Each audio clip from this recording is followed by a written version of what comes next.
Hi, this is Sara Levin, the Artful Inker. I'm an independent Stampin' Up! Demonstrator in the United States, and today I'm here with a one simple trick video for using Stampin' Seal or probably any tape runner.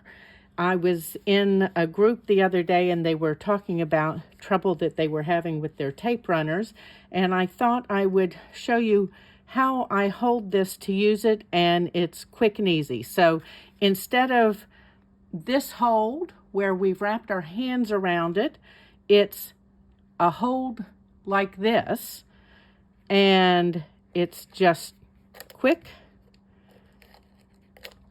and pulls off every time and runs every time, and you're not having to use a finger to advance the spool.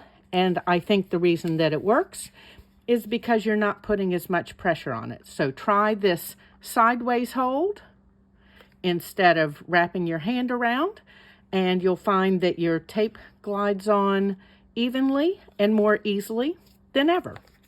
Thanks for stopping by. You can find Stampin' Seal in my store at shop.theartfulinker.com. Have a great day. Click a thumbs up if you've enjoyed this tip. Share it with your card-making friends. And of course, when you subscribe to my YouTube channel and click the bell, you'll be notified the next time I upload a video. Have a great day. Bye.